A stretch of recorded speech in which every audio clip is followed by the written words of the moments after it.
दृष्ट लागण्या जोगे सारे कालबोटही कुठे नसे, जगदोघांचे असे रचू की स्वर्ग त्यापुढे फिका पडे.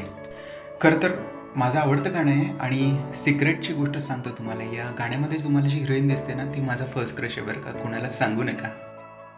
तारुण्याच्या उंबरठ्यावर उमलणाऱ्या मनात कोणीतरी असतंच ना अशी व्यक्ती, जिच्याबरोबर तुम्ही पहिल्यांदा प्रेमात पडता.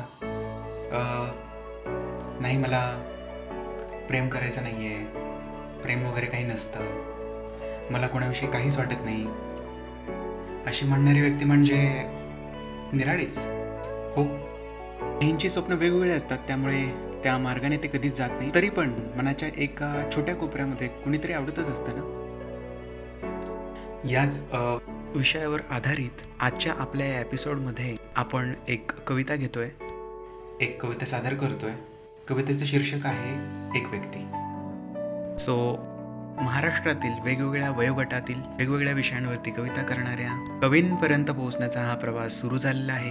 आणि या काव्य चळवळीमध्ये तुम्हालाही सहभागी व्हायचं असेल तर तुम्ही तुमची कविता मला पाठवू शकता. kavitakatta@gmail.com हा माझा ईमेल आय डी, जो तुम्हाला स्क्रीनवर दिसतोय त्या ईमेल आय डीवरती. ही कविता पाठवताना तुम्हाला 3 प्रश्नांची उत्तरं मला पाठवायची आहेत. पहिला प्रश्न, तुम्ही सध्या काय करताय, तुम्ही किती वर्ष. दुसरा प्रश्न, तुम्ही किती वर्षांपासून लिहिताय. आणि तिसरा प्रश्न, की तुमच्या लिखाणामागची प्रेरणा कोण आहे. वैष्णव, जो एक व्यक्ती या कवितेचा कवी आहे, तो मागच्या 6 महिन्यांपासून लिहितोय आणि तो कॉलेज स्टुडंट आहे, मेडिकल स्टुडंट आहे. एका संवेदनशील मनाचा डॉक्टर जन्माला येतोय असं मला दिसतंय वैष्णव तुझ्या कवितेमध्ये. आणि त्याला मराठी साहित्य आवडतं, तो मराठी साहित्यावरती प्रेम करतो, म्हणून तो कविता लिहितो असं त्याने मला सांगितलं. छान आहे. त्याचं इंस्टाग्रामवर एक पेज आहे, वैष्णव लिहितो या नावाने त्याचं युजर नेम आहे. सो तुम्ही जरूर सर्च करा आणि त्याच्या छान छान कविता, त्याचं छान छान साहित्य जरूर वाचा. आता तुमचं जास्त वेळ न घेता वळूयात आपल्या आजच्या या कवितेकडे. कवितेचं शीर्षक आहे एक व्यक्ती. ही कविता जर तुम्हाला आवडली तर तुमचे अभिप्राय कॉमेंट बॉक्समध्ये लिहायला विसरू नका. आणि तुमच्या आयुष्यातील ती खास व्यक्ती कोण आहे हे जर तुम्हाला सांगावंसं वाटलं तर तेही लिहायला विसरू नका. आम्हाला जाणून घ्यायला आवडेल.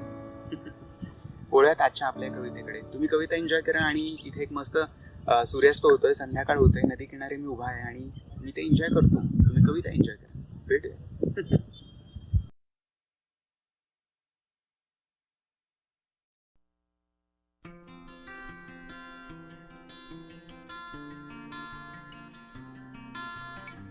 चांदण्या रातीत आपल्या हातात हात घालून चालणे, चांदण्या रातीत आपल्या हातात हात घालून चालणारी. आयुष्यात फक्त एक व्यक्ती हवी असते, आपल्याला आपलं म्हणणारी. आयुष्यात फक्त एक व्यक्ती हवी असते, आपल्याला आपलं म्हणणारी. चालता चालता आपल्यासोबत तिचंही भान हरवलं पाहिजे आणि तिच्या डोळ्यात हरवून सगळं आपलं मन बहरलं पाहिजे.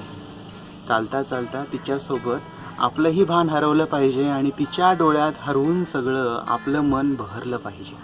बोलता बोलता आपल्यासोबत खूप दूरवर चालणारी, बोलता बोलता आपल्यासोबत खूप दूरवर चालणारी.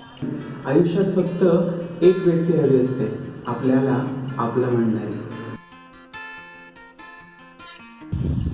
एक व्यक्ती हवी असते, मन मोकळेपणाने आपल्याला तिचे स्वप्न सांगणारी. एक व्यक्ती हवी असते, मन मोकळेपणाने आपल्याला तिचे स्वप्न सांगणारी. स्वप्नात तिच्या आपणही जगलं पाहिजे, स्वप्नात तिच्या आपणही जगलं पाहिजे आणि ते स्वप्न तिच्यासोबत आपलंही आहे हे तिला पटलं पाहिजे.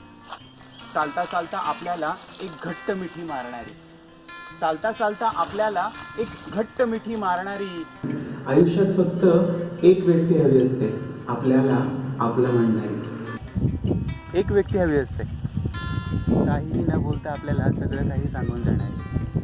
एक व्यक्ती हवी असते, काहीही न बोलता आपल्याला सगळं काही सांगून जाणारी. तिच्याही भावना आपण समजून घेतल्या पाहिजे, तिच्याही भावना आपण समजून घेतल्या पाहिजे. आपल्या आयुष्यातलं तिचं महत्त्व तिला पटवून दिलं पाहिजे. आपलं काही चुकलं की हक्काने रागवणारी, आपलं काही चुकलं की हक्काने रागवणारी. आयुष्यात फक्त एक व्यक्ती हवी असते, आपल्याला आपलं म्हणणारी.